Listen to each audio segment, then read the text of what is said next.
اعوذ باللہ من الشیطان الرجیم بسم اللہ الرحمن الرحیم۔ عزیزان من، آج اپریل 1983 کی 8 تاریخ ہے اور درس قرآن کریم کا آغاز سورہ الحدید کی آیت 4 ہی سے ہو رہا ہے، اگرچہ اس کی ابتدا تو سابقہ درس میں ہو گئی تھی۔ 57/4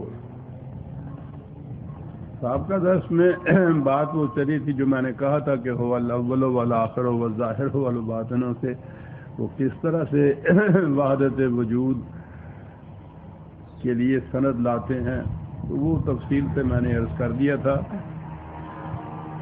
کہ وہ تو اگلی آیت میں خود قرآن کریم نے وضاحت اس کی کر دی کہ خدا کا اور کائنات کا تعلق کیا ہے۔ خلق السماوات والارض فی 6 ایام، وہ خالق ہے اور یہ مخلوق ہے، یہ تو اس کی تخلیق ہے، تو وہ خالق اور مخلوق تو ایک ہو نہیں سکتے نا۔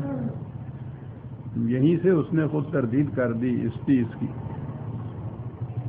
قرآن کریم میں متعدد مقامات پر آیا ہے کہ یہ کائنات کی تخلیق کی تکمیل 6 مختلف پیریڈز میں ہوئی۔ ایام کے معنی دن ہی نہیں ہیں، منازل، پیریڈ، فیزز جس کو کہتے ہیں۔ اور اب تو یورپ کے سائنسدان جو تحقیق کر رہے ہیں وہ ان مختلف منازل کو، مراحل کو متعین کر رہے ہیں جن میں سے گزر کر یہ محسوس کائنات اس شکل میں آئی جس میں اب ہمارے سامنے ہے۔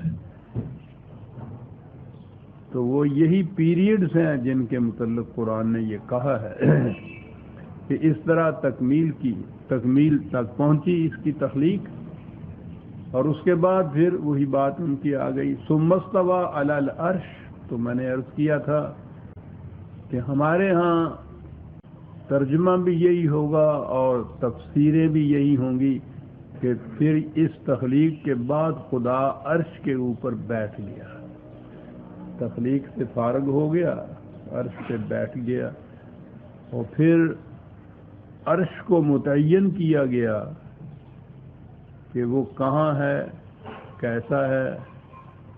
خدا اس کے اوپر بیٹھا ہوا ہے۔ آپ کو یاد ہوگا یہ عرش کی یہ تفصیل جو تھی احادیث کی روح سے، روایات کی روح سے، آپ کو شاید یاد ہوگا کہ وہ یہ ہے کہ یہ جو آسمان نظر آتا ہے یہ 6 مختلف ایسا ہے جیسے شیشے کے ڈال ہوتے ہیں، ایک کے اور دوسرے کے درمیان 500 سال کی راہیں ہیں۔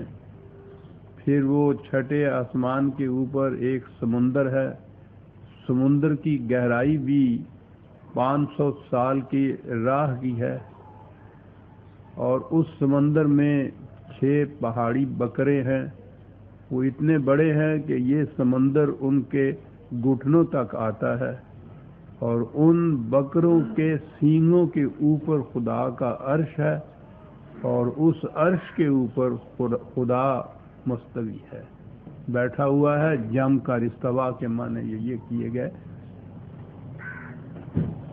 جیسا کہ میں نے عرض کیا تھا، ٹھیک ہے اس قسم کی یہ روایات اگر تو یہ ہو کہ اس صاحب تفسیر نے اپنے ذہن سے یہ کچھ لکھا ہے تو ہم کہیں گے کہ ٹھیک ہے، اس کے ذہن کی تخلیق ایک افسانہ ہے، لیکن جب وہ یہ کہیں کہ رسول اللہ صلی اللہ علیہ وسلم نے یہ فرمایا ہے تو وہاں پھر مشکل آ جاتی ہے۔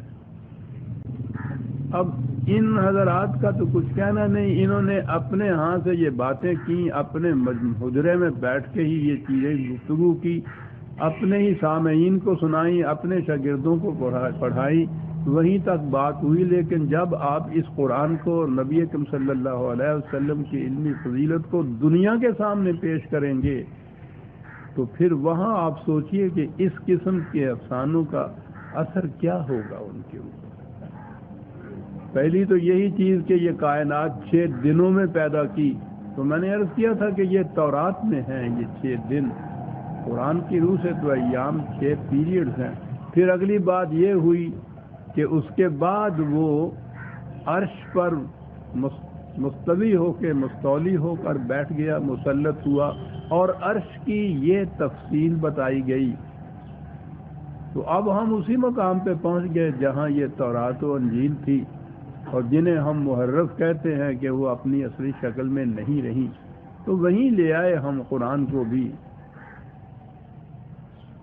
یہ میں نے عرض کیا تھا کہ جب تک یہ ذہن میں نہ آئے گا کہ یہ جو الفاظ ہیں ان کے کچھ مجازی معنی بھی ہوتے ہیں، بات قرآن کی سمجھ میں نہیں آئے گی۔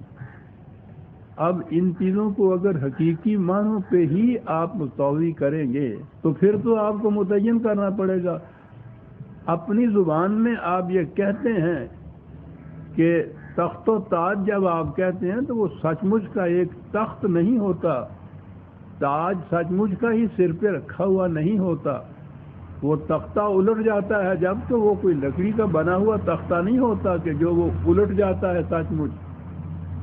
تھرون بھی جب انگریزی زبان میں آپ کہتے ہیں، کراؤن بھی جب یہ کہتے ہیں تو اس کے معنی مملکت کا اقتدار ہوتا ہے۔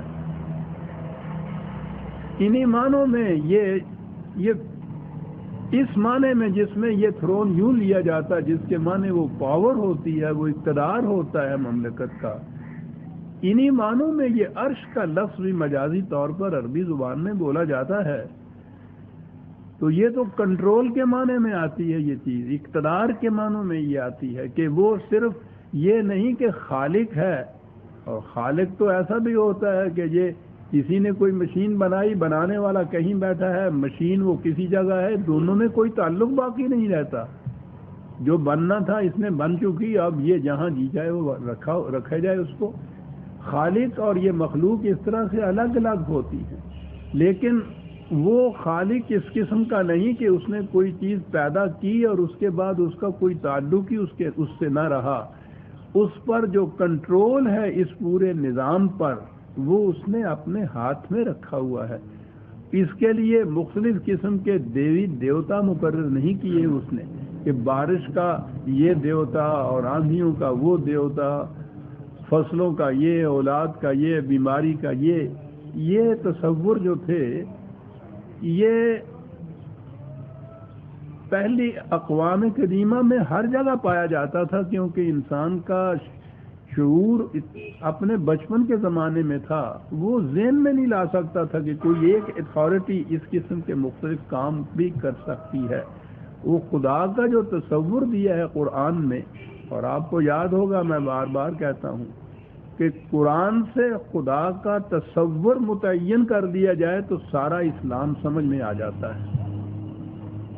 بڑی بنیادی چیز ہے یہ۔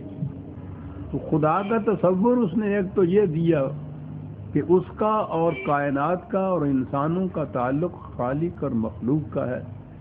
پھر خالق اس قسم کا نہیں کہ وہ تخلیق کے بعد ان سے الگ ہو کر بیٹھ گیا، اس کا تعلق ہے رگے جاں کی طرح، جس طرح سے کہتے ہیں۔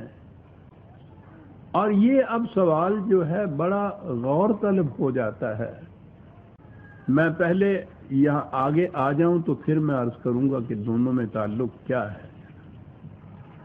ثم استوى علی العرش، اور پھر ثم کے معنی یہ نہیں کہ اس کے بعد، تخلیق کے بعد جیسے کہتے ہیں کہ پھر وہ یوں آ گیا، یہ نہیں ہے، اس کے معنی اور کے بھی ہوتے ہیں۔ استوا، اس نے کنٹرول جو ہے اپنے ہاتھ میں رکھا پوری کائنات کا۔ یہ نظام سارا اس لیے اس حسن و خوبی سے کار فرما ہے کہ اس کا کنٹرول اس کے ہاتھ میں ہے۔ تخلیق کے بعد وہ اس سے الگ ہو کر نہیں بیٹھ گیا۔ یعلم ما یلج فی الارض وما یخرج منها وما ینزل من السماء وما یعرج فیہا، یعنی اس کنٹرول کے لیے علم کا ہونا ضروری ہے نا، اسے معلوم ہو کہ کہاں کیا ہو رہا ہے۔ کہا کہ وہ ان جزیات تک کا بھی علم ہے اس کو کہ اس زمین میں کیا داخل ہوتا ہے، کیا ان میں سے نکلتا ہے، اس فضا میں کیا چیز اوپر جاتی ہے، وہاں سے کیا چیز نیچے آتی ہے۔ یہ تمام چیزوں کا گویا اس نظام کے یوں ہی اشاراتی عناصر گنا دیے کہ ان تمام چیزوں کا اسے علم ہے، اور علم کے معنی یہ ہیں کہ وہ کنٹرول ان چیزوں کا اس نے اپنے ہاتھ میں رکھا ہوا ہے۔ اب یہ تو خارجی کائنات اور خدا کا تعلق رہا۔ انسانوں کے متعلق کہا کہ وَهُوَ مَعَكُمْ أَيْنَمَا كُنْتُمْ، یہ ہے وہ اہم چیز جو خدا کا تصور جو قرآن پیش کرتا ہے۔ دو چیزیں آئیں ہمارے سامنے، ہوا معکم اینما کنتم، جہاں بھی تم ہو وہ تمہارے ساتھ ہے۔ معیت خدا کی ایک طرف آئی، اور دوسری طرف اس کی کیفیت یہ ہے کہ لا تدرکہ الابصار، نگاہیں اس کا احاطہ نہیں کر سکتی، اس کا ادراک نہیں کر سکتی، دیکھ نہیں سکتی، بلکہ وہ دیکھنا ہی نہیں کہا، ادراک تک نہیں کر سکتی، وہ تمہارے شعور میں نہیں آ سکتا، ساتھ ہے تمہارے شعور میں نہیں آ سکتا۔ معکم تمہارے ساتھ بھی ہے، اور کیفیت یہ ہے کہ سبحانہ و تعالی اما یصفون، اس کے متعلق ذہن انسانی جو کچھ بھی کہے وہ اس سے بلند و بالا اور فوق ہے، ماورا ہے اس سے۔ تو معکم ہے ایک طرف، وہ جو ساتھ ہے اس کے متعلق تو اسے دیکھا بھی جا سکتا ہے، اس کے متعلق ایک ایک چیز گنائی جا سکتی ہے، اور اس کے بعد سمجھنا تو کچھ دشواری نہیں ہو سکتا۔ ایک طرف تو یہ بھی کیفیت ہے اس کی معکوم کی بھی، دوسری طرف کیفیت یہ ہے کہ نگاہیں اس کا ادراک نہیں کر سکتی، انسانی ذہن جو کچھ بھی اس کے متعلق کہے وہ اس سے ماورا ہے، سبحانہ و تعالی۔ یعنی اب یہ دیکھیے کہ کس قسم کا تصور اس کا آ رہا ہے۔ وہ جو عرش کے اوپر بٹھانے کی بات ہے، وہ تو اقبال نے اپنے پہلے دور کی ایک غزل کے ایک شعر میں یہ بات کو صاف کر دی، انداز اس کا اس میں بڑا وہی متغزلانہ، بٹھا کے عرش پہ رکھا ہے تو نے اے زاہد، خدا وہ کیا ہے جو بندوں سے اعتراض کرے۔ خوبصورت چیز۔ ویسے بھی جب یہ لوگ ناصب، واعظ، زائد وغیرہ کو مخاطب کرتے ہیں تو ایک اندر سے ایک طنز کی چلبلا پن ہوتا ہے جو باہر آتا ہے، وہ انداز ہے یہ، بٹھا کے عرش پہ رکھا ہے تو نے اے زاہد، اور خدا وہ کیا ہے جو بندوں سے اعتراض کرے۔ بات بڑی صاف ہے یہ کہ یوں نہیں کہ وہ اس نے تخلیق کیا یہ سب کچھ اور اس سے پھر الگ ہٹ کے اپنی مخلوق کے اور عرش کے اوپر پھر بیٹھ گیا، اور وہ مزید تخلیق تو ہے نہیں، کوئی اور کام تو کچھ ہے نہیں، اس کے بعد وہ وہاں بیٹھا ہے، اور مخلوق جو ہے یا مخلوق میں پھر انسان بھی ہیں۔ اب وہاں بٹھانے والوں نے یہ نہ دیکھا کہ وہ آگے ہوا معکم اینما کنتم کہہ رہا ہے، اور پھر یہ بھی ساتھ کہہ رہا ہے کہ معیت بھی ہے اس کی تمہارے ساتھ، اور یہ ہے کہ اس کے متعلق کچھ بھی تمہارا ذہن جو کہے، اے برتر از خیال و قیاس و گمان و وہم، بالکل صحیح، وہ تو اس سے ماورا ہے، ساتھ بھی ہے۔ یہ الہیات کے فلسفے میں دو اصطلاحات آتی ہیں، اہل مغرب جو ہیں ان کے ہاں کے فلاسفر جو ہیں وہ اس پہ ڈسکشن کرتے ہیں، eminence and transcendence of God, خدا کا ہر جگہ موجود ہونا، رگے کائنات میں خون زندگی کی طرح دوڑنا جسے کہتے ہیں شاعر میں، اور اس سے ماورا ہونا، تو دو چیزیں متضاد نظر آتی ہیں بظاہر، لیکن خدا کا تصور جب وہ، تو میں نے کہا ہے کہ اس چیز کے اوپر فلسفیانہ سطح کے اوپر بڑی بحث اور ڈسکشن وغیرہ یہ کی ہوئی ہے۔ یہ چیز اقبال نے اپنے ہاں دو اصطلاحیں اس نے بھی اپنے ہاں استعمال کی ہیں۔ میں نے عرض کیا کہ یہ مقام بڑے مشکل ہے، الفاظ میں نہیں سمو سکتے، لیکن الفاظ کے بغیر تو چارہ ہے نہیں، جب ہم بات کریں گے تو بہرحال ایک لفظ تو اس کے لیے استعمال کرنا ہوگا نا۔ تو یہ ہے دو چیزیں جو اقبال نے بھی کہی ہیں، وہ یہی ہیں جو وہاں اس کی بات ہوتی تھی۔ کہتا ہے کہ وہ اصطلاحیں ہیں باہمگی، بے ہمگی۔ میں نے عرض کیا ہوا کہ خدا نے جو اپنی صفات قرآن میں گنائی ہیں وہ یوں ہی نہیں ہے کہ اس نے ڈسکرپشن اپنی کوئی دے دی ہے اور ہم سمجھیں کہ خدا ایسا ہے، خدا ایسا ہے۔ جب اس نے کہا ہے صبغت اللہ کہ انسان اپنے اندر، اپنی ذات کے اندر صفات خداوندی کا ایک عکس پیدا کرے۔ عکس میں نے اس لیے کہا ہے کہ خدا کی صفات تو اس کی ذات کی طرح لا منتہا ہے، محدود نہیں ہے، اور انسان جو کچھ بھی اپنے اندر پیدا کرے گا وہ تو محدود ہوگا۔ اس لیے میں ہمیشہ یہ لکھا کرتا ہوں اعلی حد بشریت، جتنا ایک انسانی زندگی میں ممکن ہے اس حد تک خدا کی صفات کو اپنی ذات میں پیدا کرنا، یہ ہے مقصد جو قرآن نے خدا کی صفات بیان کی ہیں۔ وہ یوں ہی نہیں کہ وہاں الفاظ ہیں اور ہمارے ذہن میں یہ آ جائے کہ ہاں ہاں وہ ایسا ہے، وہ تو ایسا ہے اور تو اس قسم کا ہے۔ یہ بات نہیں کہ خدا کے حضور کھڑے ہوئے ہم اس کی تعریف اور توصیف بیان کر رہے ہیں۔ مقصد اس کا یہ ہے کہ انسانی ذات اگر اپنے اندر نشو و نما چاہتی ہے، ارتقاء کی منازل طے کرتی ہے، تکمیل تک پہنچنا چاہتی ہے، تو اس کا ذریعہ یہ ہے کہ وہ اپنے اندر خدا کی یہ صفات اعلی حد بشریت پیدا کرتا چلا جائے۔ انسان اس کی ذات سے یہ منعکس ہونی چاہیے۔ اگر اس نے علیم کہا ہے اپنے آپ کو تو اس سے صاحب علم ہونا چاہیے۔ اگر اس نے ربوبیت اپنے لیے رکھی ہے تو اس کی صفت ربوبیت انسان کے اندر ہونا چاہیے کہ یہ دوسروں کی نشو و نما بھی کرے۔ اس نے اگر یہ رزاقیت کہا ہے تو وہ اپنے اندر یہ صفت پیدا کرے کہ وہ دوسروں کی رزاقیت کی ذمہ داری اپنے اوپر لے۔ تو یہ ہے مقصد خدا کی ان صفات کا۔ معاشرے میں اقبال نے یہ جو خدا کی یہ دو صفات ہیں کہ ما کم بھی ہے اور ما ورا بھی ہے ہمارے، اس نے معاشرے میں انسان کا انداز زیست جو ہے اس کے متعلق بڑے ہی لطیف انداز میں بات کہی ہے۔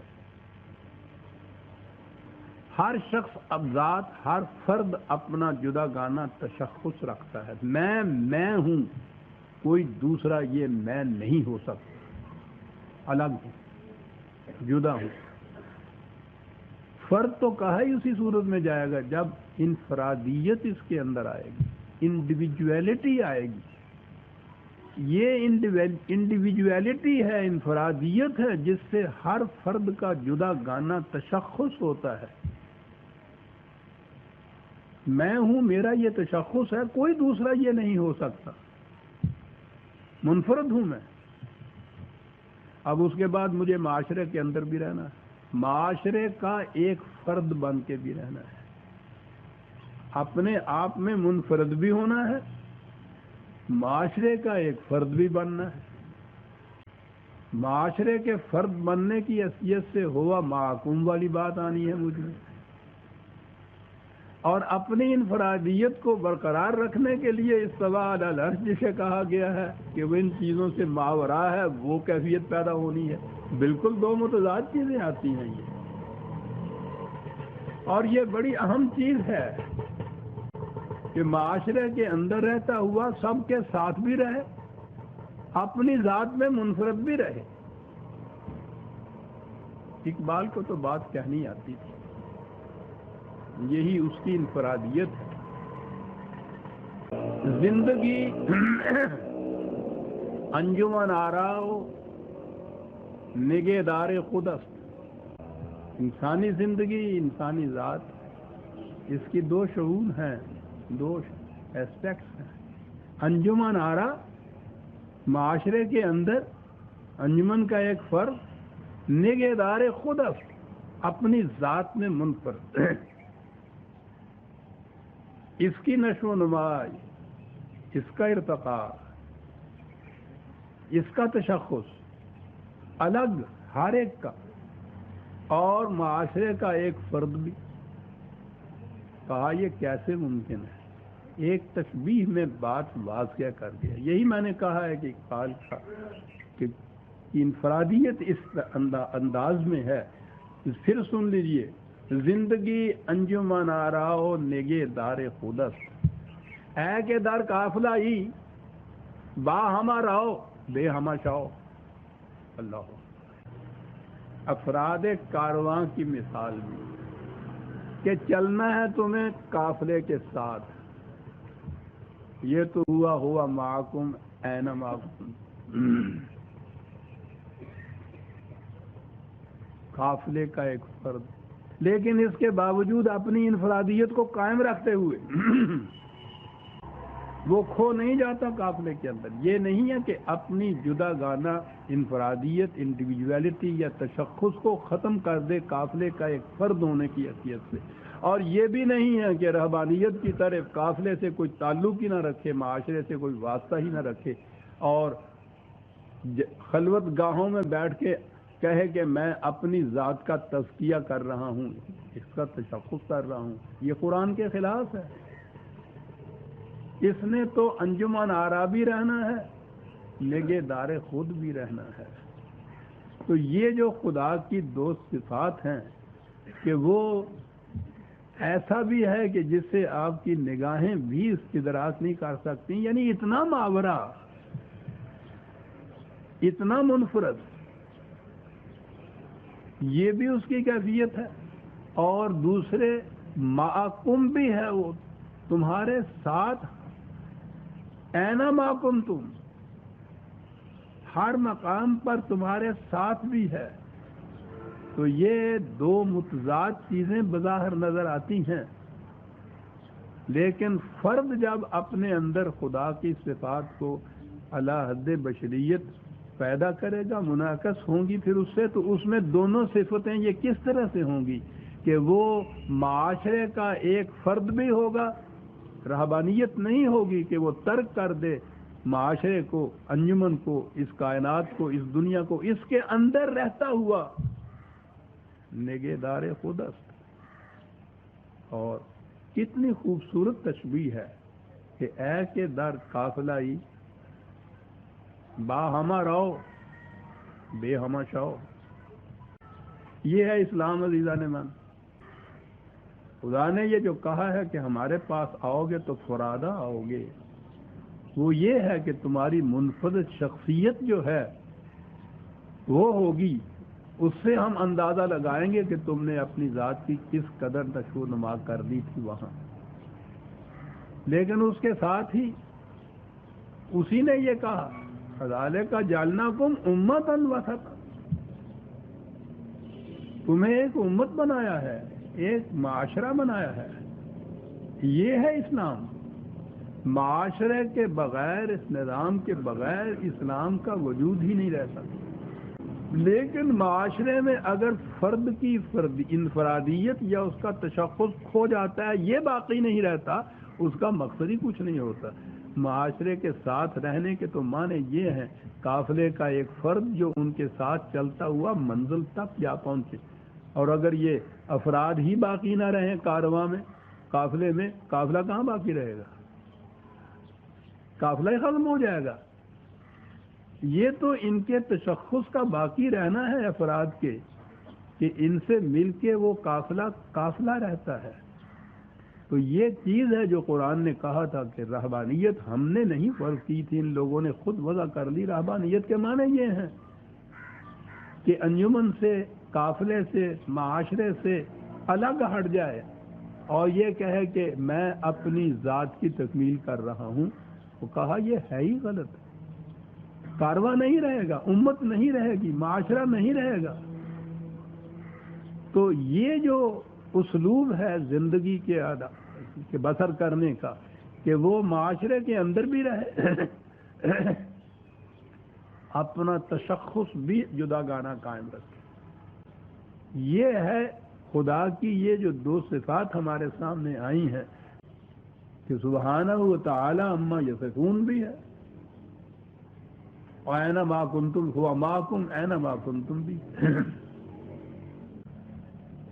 یہ ان مقامات کو اگر سمجھ لیا جائے جو قرآن کہتا ہے تو پھر یہ بات سمجھ میں آ سکتی ہے کہ وہ کس قسم کا نظام چاہتا ہے، کس قسم کا معاشرہ چاہتا ہے.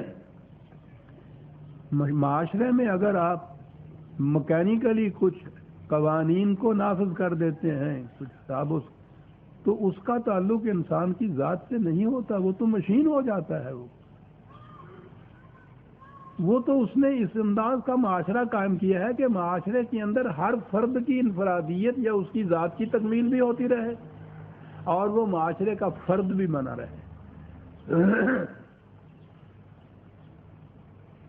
نہ تو معاشرے سے الگ ہٹ کے رہبانیت بات ہو جائے، نہ اس کی کیفیت ہو کہ معاشرے کے اندر اس کا وجود ہی باقی نہ رہے، یہ سیکولرزم ہو جائے گی.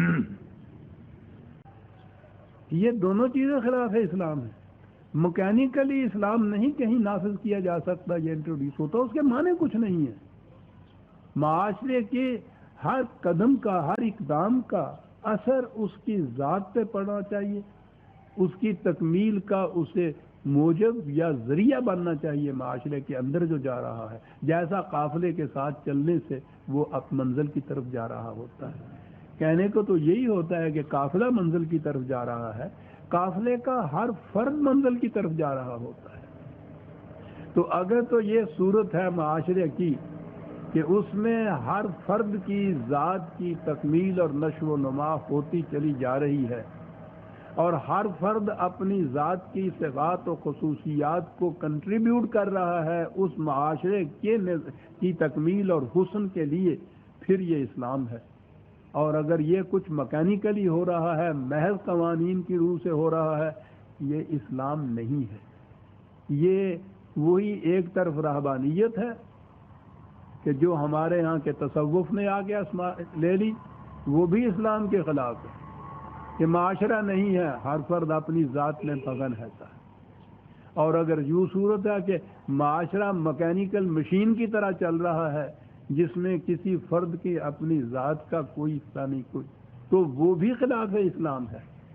تو ہے اسلام یہ کہ ایسا معاشرہ جس میں افراد کی ذات کی نشو و نما ہوتی چلی جائے ساتھ کے ساتھ، اور ہر فرد پھر اس معاشرے کی تحسین کے لیے، نظم و نسق کے لیے کنٹریبیوٹ کرے اپنی صفات اور صلاحیتوں کو، اور یوں یہ کارواں ان افراد کو ساتھ لیے ہوئے جانب منزل روا دما رہے. یہ ہے اسلام عزیزان ایمان. یہ ہے معنی اس کے، جسے اگر آپ یوں کہیں کہ وہ عرش پہ بھی ہے، اس سے الگ بھی ہے، بے ہمگی کی یہ کیفیت ہے ٹرانسینڈنس کی، اور ہوا معکم اینما کنتم، باہمگی کی یہ کیفیت ہے کہ وہ ہر فرد کے ساتھ ہے اینما کنتم. اور میت کا یہ عالم کہ وہ تمہارے دل میں گزرنے والے خیالات سے بھی واقف ہے. یہ معیت اس کی یہ نہیں ہے کہ وہ ایک پیکر میں ملبوس ہے اور ہمارے ساتھ چل رہا ہے. بات اس کے علم کی ہے، بات اس کے قانون مکافات کی ہے. وہ ہر مقام پہ ہر فرد کے ساتھ ہے. بات میں سے بات نکل آئی، ہمارے ہاں کبھی کوئی سوچتا نہیں ہے. یہ خصوصیت تو صرف خدا کو حاصل ہو سکتی ہے کہ وہ ہر مقام پہ ہر فرد کے ساتھ ہو. آپ کو معلوم ہے ہم نے کیا کیا؟ ہم نے یہی خصوصیت شیطان کو دے دی. وہ ہے نا کہ شیطان ہر فرد کے ساتھ ہر جگہ ہوتا ہے. معاذ اللہ. کبھی نہیں سوچتے ہم کیا کہہ رہے ہیں. ہوا معکم اینما کنتم، یہ خدا ہی کی خصوصیت ہے، کسی اور کی نہیں ہوگا. کتنی متضاد چیزیں ہیں جو بہت بیک وقت ہم کہہ جاتے ہیں، اور کبھی اس لیے کہ غور کرنا، فکر کرنا، سوچنا تو ہمارے ہاں حرام کراتے ہوتے ہیں. ورنہ اگر ذرا کہیں کھڑے ہو کر، جیسے قرآن نے کہا کہ ذرا رک جاؤ، ٹھہرو، ذرا سوچو، ثم تتفکروا، پھر سوچو ہم کیا کہہ رہے ہیں. کیا یہ دو متضاد چیزیں، خدا اور شیطان کو ایک صفت جو ہے بڑی اہم صفت، وہ خدا کی صفت بھی، اور دوسری جگہ ہم شیطان کی وہ صفت کہتے ہیں کہ وہ ہر فرد کے ساتھ ہوتا ہے، ہر جگہ ہوتا ہے. اور یہ سارا کچھ جو ہے وہ کاہے کے لیے؟ واللہ بما تعملون بصیر، جو کچھ تم کرتے ہو وہ یہ نہیں ہے کہ کوئی رپورٹر اس نے مقرر کر رکھے ہوئے ہیں، جیسا ہمارے ہاں نا کہ کندھوں کے اوپر 2 فرشتے ہیں کرامن کاتبین، وہ لکھتے ہیں، وہ پھر ڈائری بھیجتے ہیں عرش کے اوپر، تو وہاں سے خدا کو معلوم ہوتا ہے کہ کیا ہو رہا ہے. وہ معکم اس لیے ہے کہ بما تعملون بصیر، وہ براہ راست ڈائریکٹ انفارمیشن حاصل کرنا جسے کہتے ہیں، خود اپنی آنکھوں سے دیکھ رہا ہے. ان الفاظ میں جو کہا جائے گا یہ نہیں ہے کہ وہ اپنی آنکھوں سے دیکھ رہا ہے، یعنی وہ کسی اور کی پہنچائی ہوئی انفارمیشن کی بنا پر فیصلے نہیں کرتا. ہر عمل کا، ہر خیال کا، ہر ارادے کا علم براہ راست رکھتا ہے. یہ معنی ہوئے یہ سب کچھ اس لیے معکم اینما کنتم تاکہ بما تعملون بصیر.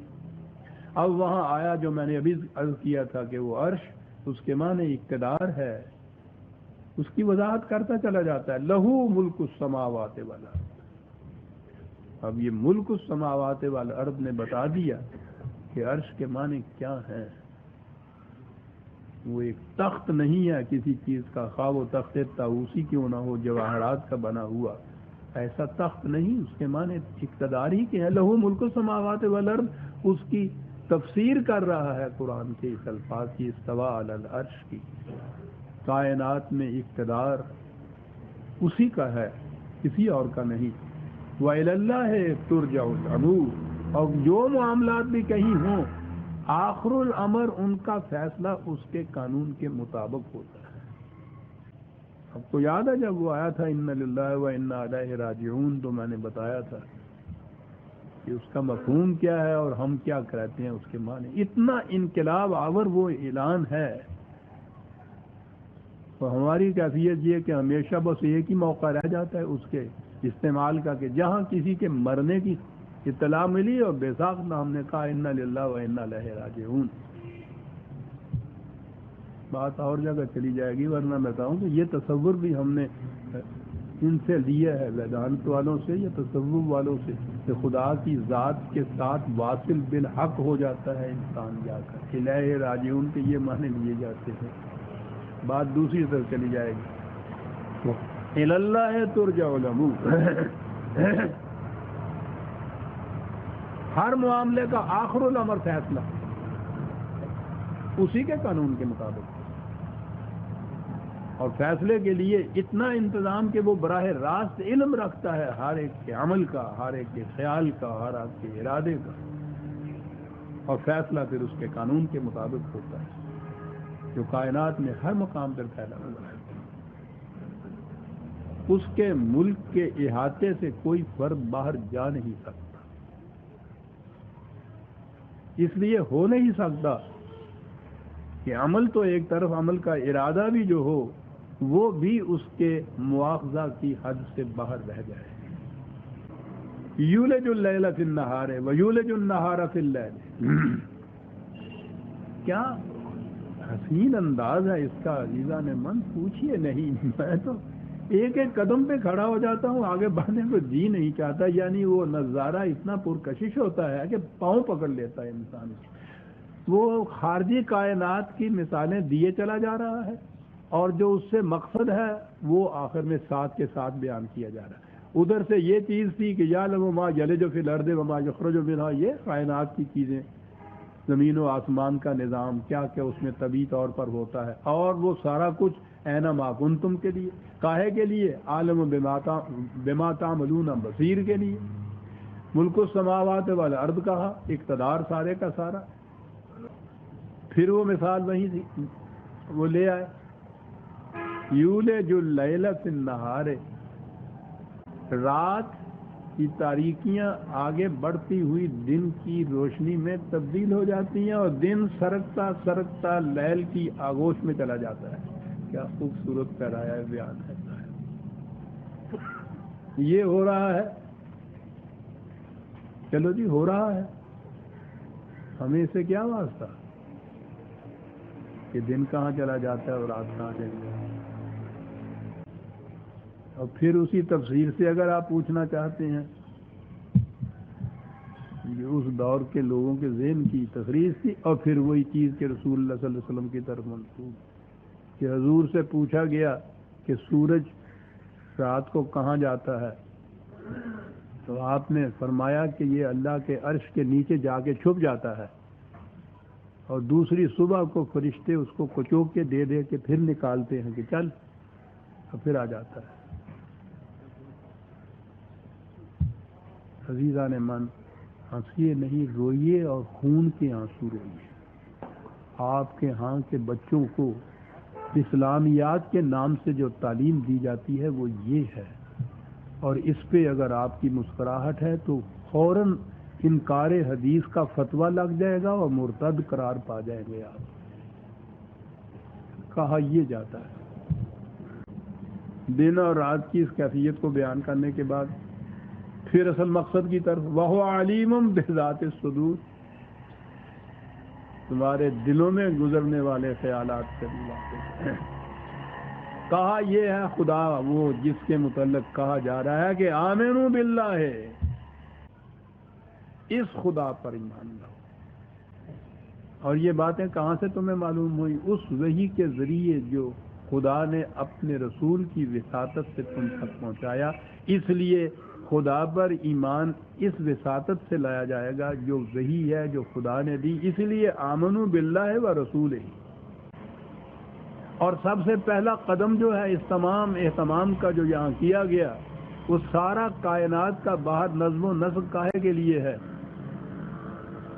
کہ جو کچھ انسان جو جاندار مخلوق خدا نے پیدا کی ہے وہ سامان پرورش وہاں سے حاصل کر سکتا ہے، یعنی اس کے ساتھ ہی اس نے ذرائع پرورش بھی پیدا کر دیے ہیں۔ ارض و سما کا انتظام اس کے لیے ہے،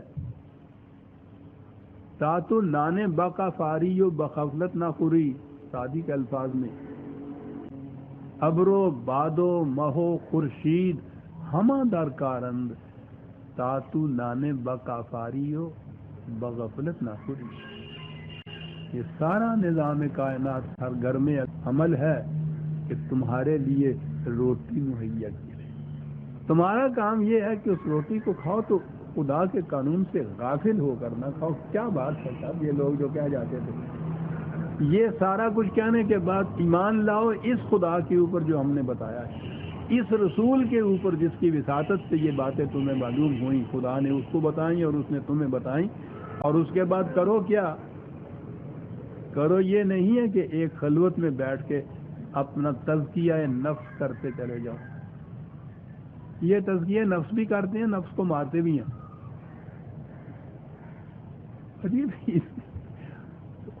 اب تو میں کہتا ہوں تو اپنے آپ پہ شرم آتی ہے کہ تو کیا کرتا رہا تھا آدھی عمر۔ بہرحال یہ اس کا صدقہ، اس کا احسان تھا عزیزان من کے ان ظلمات کی وادیوں سے نکل آیا میں۔ کاہے کے لیے سب کچھ کرو؟ انفقوا مما جعلکم مستخلفین فیہ، پہلا قدم یہ ہے کہ یہ جو کچھ سامان رزق میں ملا ہے اسے کھلا رکھو نوع انسانی کی پرورش کے لیے، بلکہ ہر جاندار کی پرورش کے لیے۔ یہ سارا کچھ کرنے کے بعد پہلی چیز یہ کہی گئی ہے، ایک لفظ میں یہ بات بتا دی جسے کہتے ہیں کہ صاحب ملکیت ہے زمین کی۔ زمین ہی ہے نا جہاں سے یہ سب کچھ نکلتا ہے، وہ کھانے پینے کی چیزوں کی شکل میں وہ نکلے یا اس میں سے وہ سامان ذرائع دھاتیں وغیرہ نکلیں جن سے یہ سب چیزیں پھر انڈسٹریلائز ہو کے بنتی ہیں، کچھ بھی ہے، یہ جو ہے پرورش گاہ جو ہے انسان کی، اس کے ذریعے سارے وسائل جو ہیں وہ زمین ہی سے حاصل ہوتے ہیں، اور اس کے ساتھ پھر جب وہ آسمان کا وہ پانی جو ہے وہ بہتا ہے تو ان دونوں سے مل کے یہ ذرائع پرورش بن جاتے ہیں۔ اس لیے ارض و سما وہ کہا، اس نے کہا کہ یہ جو کچھ تمہیں یہ حاصل ہو رہا ہے، زمین کو تم اپنی ذاتی ملکیت قرار دے لیتے ہو، لکیریں کھینچ لیتے ہو اس کرۂ ارض کے اوپر، بڑی بڑی لکیریں ان سے قومیں بن جاتی ہیں. پھر ہر قوم کی کیفیت یہ کہ امت بر امت دیگر چرد دانا ایمی کارد حاصل برد.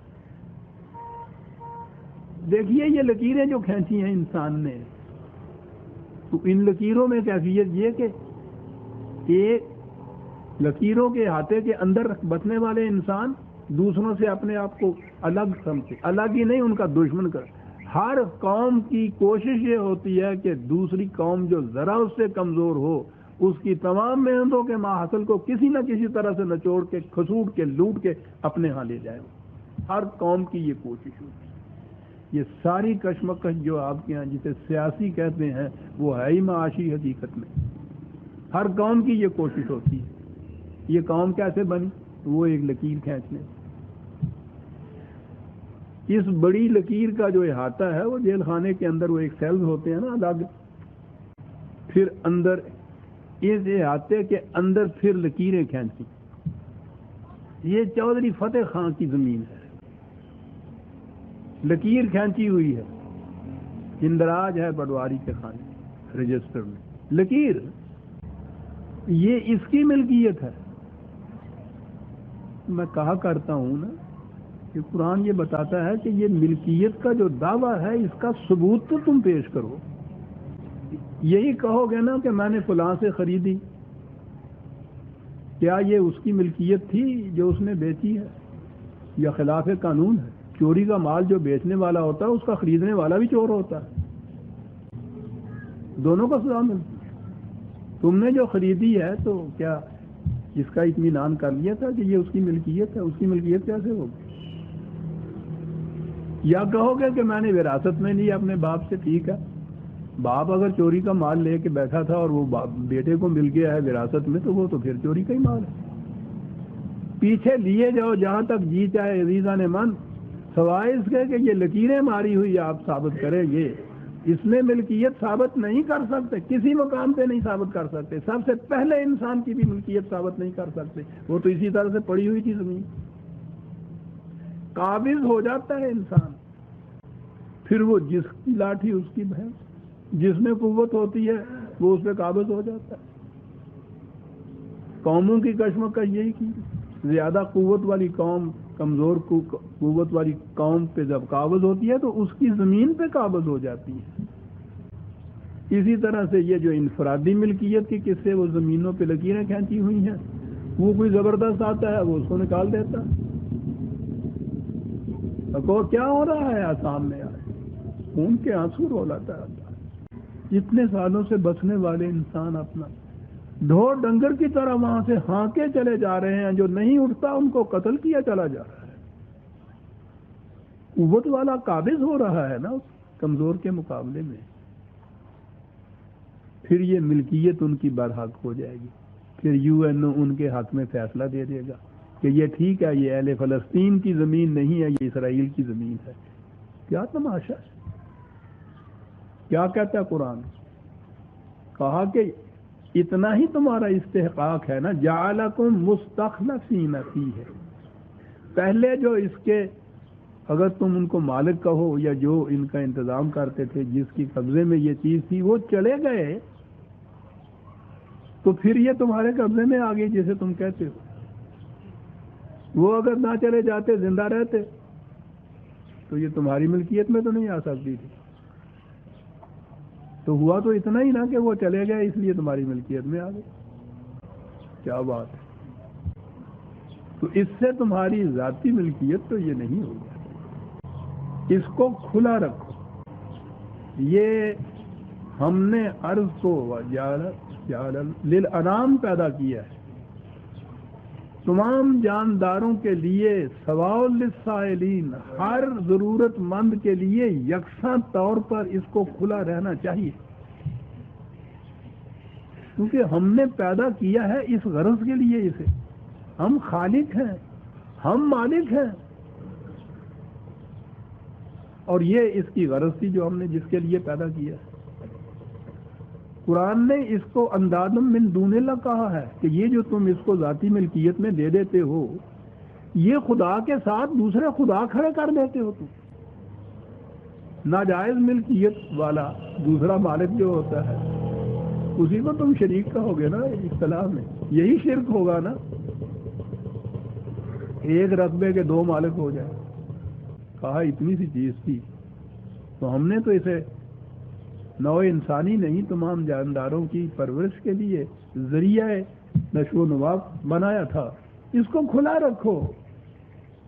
فالذین آمنوا منکم، پہلے کہا ہے نا آمنوا باللہ ورسولہ، ان حقائق کو تسلیم کرو، ان پر ایمان لاؤ کہ یہ سچی چیز ہے. ایمان کے معنی ہے کہ یقین اس بات کا کہ یہ صحیح چیز ہے.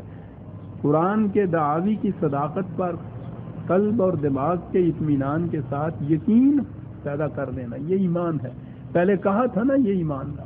کہا کہ فالذین آمنوا منکم، جو لوگ تم میں سے اس طرح سے ایمان لے آئیں گے اس حقائق کے اوپر جو ہم بیان کر رہے ہیں، وانفقوا، اور اسے کھلا رکھیں گے نوع انسانی کی پرورش کے لیے، لہم اجر کبیر، یہ ہیں جن کے لیے بہت بڑا اجر ہوگا.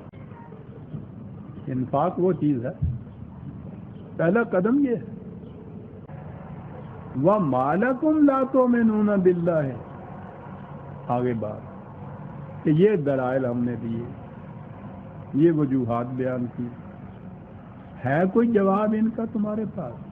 جب نہیں تو پھر کیا ہو گیا ہے تمہیں کہ اس قسم کے خدا پر ایمان نہ لاؤ جو یہ ہدایات دے جائے؟ کیا ہو گیا ہے تمہیں سے؟ یا تو آؤ ہاتھوں برہانکم ان کنتم صادقین، اپنے دعوے میں سچے ہو تو دلیل لاؤ. دلیل تمہارے پاس کوئی ہوگی نہیں. تو پھر مالکم لا تؤمنون باللہ والرسول یدعوکم لتؤمنوا بربکم، اور رسول تمہیں دعوت دے رہا ہے، پکار رہا ہے. تو یہ جو ایک معاشرے کی تشکیل ہوتی ہے اس میں ایک مرکز کی ضرورت لابد ہوتی ہے. دعوت دینے والا، بلانے والا، اپنے گرد جمع کرنے والا، فرسٹ کرسٹل کہتے ہیں اس کو کیمسٹری میں، ایک ذرہ سا، اس کے گرد جمع ہوتے ہیں تمام دیگر ذرات، پھر وہ متشکل ہو جاتی ہے ایک شے اس سے. تو یہ پہلی چیز، رسول کی یہی حیثیت نہیں ہوتی کہ وہ خدا کے پیغام کو دوسروں تک پہنچاتا ہے، بلکہ اس کی حیثیت یہ بھی ہوتی ہے کہ وہ ان افراد کو یکجا کر کے ایک معاشرہ متشکل کرتا ہے جس کا فرسٹ کرسٹل خود رسول ہوتا ہے. وہ کہتا ہے انا اول المسلمین، پہلا مسلم. یہ ہوتا ہے جس سے پھر نظام متشکل ہوتا ہے. عزیزان من، اگر یہ نہ ہو تو پھر یہ ذرے الگ الگ تو رہیں گے ریت کے ذروں کی طرح، یہ چٹان نہیں بن سکیں گے، یہ نظام نہیں ہوگا، یہ افراد ہوں گے، امت نہیں ہوگی. اس کے لیے ضروری ہے ایک دعوت دینے والے کی. دعوت دینے والا سب سے پہلے ایمان بھی لاتا ہے. رسول اللہ صلی اللہ علیہ وسلم سے کہا گیا کہ آمنو باللہ ہے، تم بھی اسی طرح سے جو کچھ تمہیں دیا گیا ہے وہی کی روح سے. وہ اتنی سی بات ہی نہیں ہے کہ تم نے لیا اور آگے پہنچا دیا. ایمان لاؤ اس کے اوپر. آمن الرسول بما انزل الیہ من ربہ والمؤمنون، رسول ایمان لاتا ہے پہلے، پھر وہ مسلم کہتا ہے، ان قوانین کے سامنے جھکتا ہے. اول المسلمین، فرسٹ کرسچن بنتا ہے، پھر وہ دعوت دیتا ہے دوسروں کو کہ آؤ. تو جب یہ شیرازہ بکھر جائے اس نظام کا تو اسے بارے دیگر متشکل کرنے کے لیے پروسیس وہی ہوگا جو قرآن کا پروسیس. دعوت دینے والا ضروری ہے، لیکن وہ تو اسی صورت میں دعوت دے سکے گا کہ پہلے اپنے اندر وہ خصائص اور کشش اور جاذبیتیں پیدا کرے کہ جو دوسروں کو کھینچ کر اس کی طرف لے کے آئے. یہ ہے وہ اسوہ حسنہ رسول اللہ کا جو بتایا ہے. تمہارے لیے رسول کا اسوہ جو ہے وہ بہترین نمونہ ہے. وہ نمونہ اس طرح بنتا ہے کہ اس نے اپنے ذات کے اندر ان خصوصیات کو پیدا کیا ہوتا ہے جو ایک مومن کی خصوصیات ہوتی ہیں، اور پھر یہ جو افراد ہیں ان کی بھی یہ صورت ہے، وہ اس قسم کے ہوں گے تو اس کی طرف کھنچ کے آئیں گے نا۔ جو فولاد نہیں وہ مقناطیس کی طرف جائے گا کس طرح سے؟ مقناطیس کا موجود ہونا ضروری ہے فولاد کے ذروں کو اکٹھا کرنے کے لیے، لیکن ان ذروں کا فولاد ہونا بھی تو ضروری ہے۔ یہ تھا وہ پروسیس جس سے نبی اکرم صلی اللہ علیہ وسلم نے 13 سال کی مکے کی زندگی میں یہ جو فولاد کے ذروں کے اوپر زنگ لگ گیا ہوا تھا، یوں کہیے کہ اپنی تعلیم و تربیت سے اس زنگ کو اتارا۔ فولاد کے ذرے تھے، یہ جو فولادی ذرے نہیں تھے ابو لہب اور ابو جہل، وہ نہیں آ سکتے۔ تو یہ دو چیزیں ضروری ہو جاتی ہیں اس نظام کو، اس دعوت کو پورا کرنے کے لیے۔ مرکزی اتھارٹی جس نے مقناطیس کا کام دینا ہے، اور وہ افراد کے جن کے اندر فولادیت کی اسی لیے سورہ الحدید اس کا نام ہے۔ یوں یہ چیزیں اکٹھی ہوتی ہیں عزیزان من تو ایک اسلامی نظام متشکل ہوتا ہے۔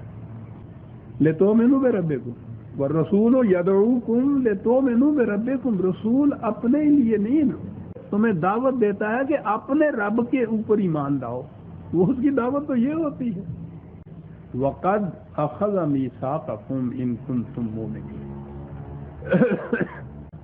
ایمان لاتے وقت تو تم سے ایک عہد لیا گیا تھا، بلکہ تم نے خود ایک عقد باندھا تھا، میثاق تھا، یہ معاہدہ کیا تھا تم نے ایک، وہ معاہدہ قرآن کے اندر موجود ہے۔